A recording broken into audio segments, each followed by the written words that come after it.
Zorro's adventure comes to a close when the masked man is gravely wounded after a gunshot. His sister Rosa is kidnapped by the cartel, and all hope is lost for the town of La Vega. We're going to talk about it right here in Zorro, Man of the Dead #4 from Massive Publishing. See you in 3.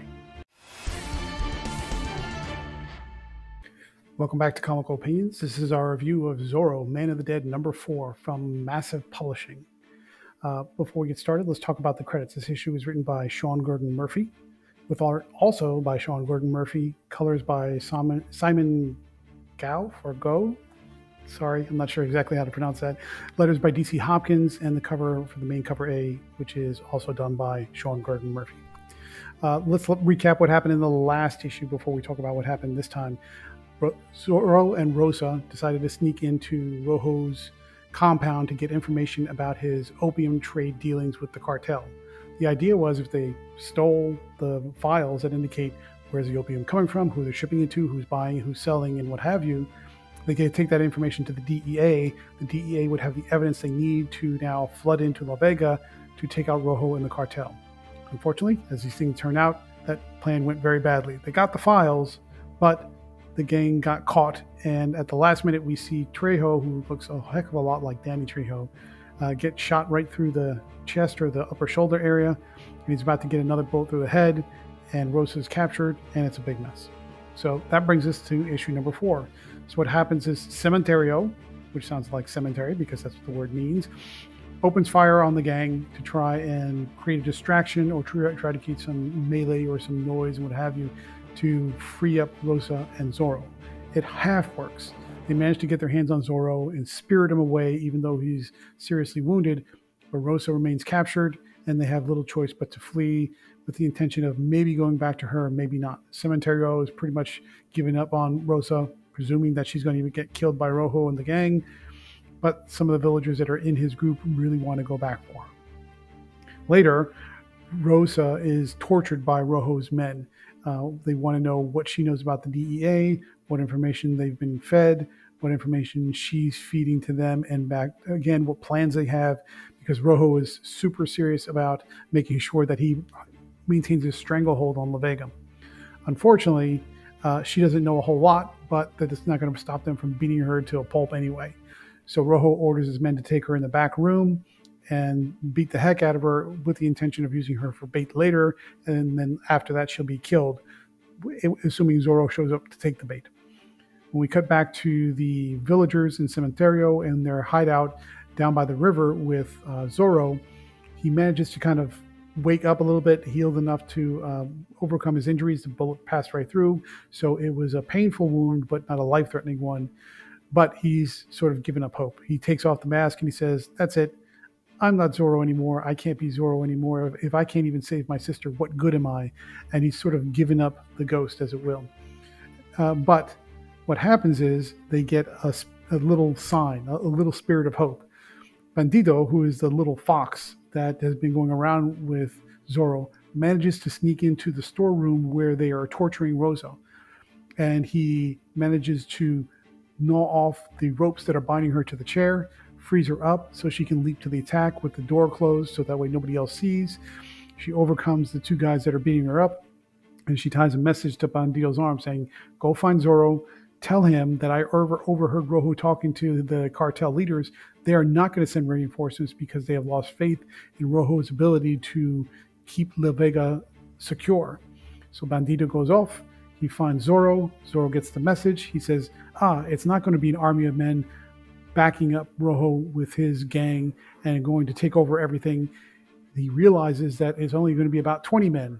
So Cementerio now gets a jolt of hope that says, well, if we gather all the villages together and our own people and arm everybody and send them on the attack, we should be able to overcome 20 men.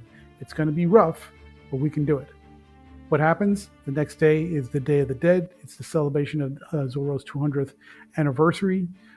And Rojo does exactly what he says. He ties Rosa to the roll bar of one of the trucks. He drives through town, says, "Come out, Zorro. I've got your sister.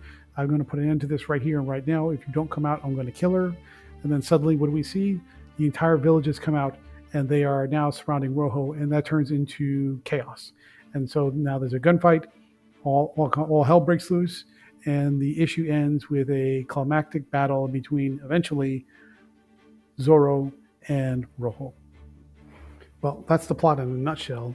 I'm not going to give away exactly how the ending turns out, but you're going to get the idea pretty quickly. Let's talk about some of the character work and how those pieces play out. One of the things that you're looking for a finale for a mini series of any story, or not forget about miniseries, just a one shot or a maxi series or an ongoing, is you want things to be different from the time you start to the time you stop. Where we started is now very different from where we end up at the end of this finality.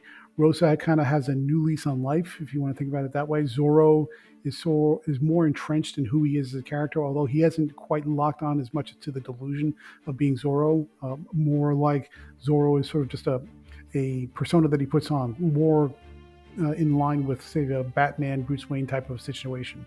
The Cementerio now sort of has his faith restored, and even Trejo gets a moment to shine, even though technically speaking, for the majority of the miniseries, he's a bad guy. So from a character development perspective, this is an excellent finale. Everybody gets a new status quo. Everybody's changed or different from where they started to where they finished. And now there's an opportunity to see how those lives of those characters may possibly continue or progress if they do a follow-up in the future. Let's switch gears a little bit and talk about the artwork. I've got some samples up on the screen. If you read the full review, link down in the description of the video, you're going to see some sample pages where you can expand them out and get the full look. It is gorgeous. I mean, Sean Gordon Murphy is just a wonderful artist. Fantastic. The character designs, just the figure work, the gestures, the line work, the pencils, the inks, it all looks fantastic. And the colorist, who's, I apologize, it's Salmon Ghosh or Goff, or Go's name, I'm not sure exactly which, is immaculate. The coloring, the textures, highlights, shadowing, contours, it all looks fantastic. This is a beautifully drawn comic. I mean, really top-notch stuff. All right, let's wrap up the at least the technical analysis, talking about pacing, structure, themes, what have you. Pacing is excellent. The story moves well. It moves quickly. There's a lot of up and down type of energy pacing in this comic, which is fantastic. You want you to get that roller coaster feeling. Sometimes things are moving quickly and very tense, and then they slow down a little bit, but then they come back up again. When they say roller coaster of emotions, this is exactly how you do it. You have some scenes that move fast, then you move slow, but you move fast. But the through line is steady, but the ups and downs of the events kind of keep you guessing and keep you on your toes, which is exactly what you want. So pacing is excellent. Structure, the way the story ends, you would think that a drug cartel would have a little bit more destructive force behind them when they're using automatic weapons and they're spraying a crowd. I guess they get overwhelmed by sheer numbers, which is, you can go with it, but it's a little bit of a hard pill to swallow. But I think generally speaking, visually, it works out. You get the, as they say, the rule of cool. It looks so cool that you don't mind it too much. And then the final fight, which winds up being a classic Zorro sword fight. Yeah, you could roll your eyes a little bit and say in a modern day context, it's a little bit silly, but it works out beautifully. Thematically, what is the through line and what is the kind of the message of the story? The story is really, it means several things, but by and large, it's about faith and what you believe in. Diego believed he was Zorro, and that strong level of belief sort of created a gravity that brought other characters toward him and helped them to believe in him as much as he believed in himself. Rosa was his sister, was the naysayer. She lacked that belief. And by the end of the story, even though she still accepts that Diego is just his brother and he's playing at Zorro, she still believes that even playing at Zorro, he effectively is Zorro. And she had to adjust her worldview and her mindset. Cementerio regained his belief in a higher power and also his place in the world as a sort of ex-assassin and killer. And all the characters just sort of get a moment to shine within the context of finding what they believe in and then accepting it and embracing it, which is a strong element thematically speaking. What about, is this series going to continue? Let's talk about the continuity a little bit. Maybe, maybe not. We haven't heard any official announcement from Massive whether or not they're going to continue the series, but the way the issue ends and the way the arc, I should say, of the story ends gives a very clear indication that there's potentially more trouble on the horizon, that Zorro could be called up again. And now it's not just Zorro, it is effectively Team Zorro, which could be a lot of fun now that the team is now that there's a team and they sort of have a dynamic going that could be refined and evolved and developed. There could be a lot of fun to that. Now, as to the historical context and whether or not doing a part 2 is possible, there's the trick.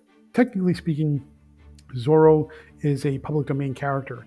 He first appeared in August of 1919, and that's well past the public domain cutoff. But unfortunately, there is a U.S. company that claims trademark right, and depending on your point of view, they may be a legit company, or some have termed them a trademark troll. So that makes dealing with Zorro and doing more with Zorro a little trickier than it should be for a character that normally would be in the public domain. It's not impossible, but it just adds a layer of complexity and cost.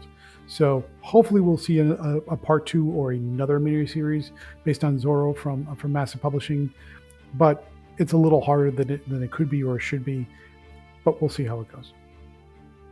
And that leads us to our final thoughts. So what do we think about Zorro, Man of the Dead #4 from Massive Publishing? Roller coaster of tension, action, drama, fantastic character development, great story structure. And if you're a Zorro fan, even though this is a sort of modern take, an updated take on Zorro for modern times, if you will, kind of like it. It kind of fits. The spirit of adventure is there with some twists. And if you're a Zorro fan, I think you'll be well and truly pleased. So therefore, we're going to give Zorro, Man of the Dead #4 from Massive Publishing a 9 out of 10. It's an earned score, and it's a great comic, and I thoroughly enjoyed it. I hope you will too. So if you like reviews just like this one, please stay tuned through the outro. Otherwise, please like, share, comment, subscribe. We'd love to have you along for more reviews, and we'll see you soon.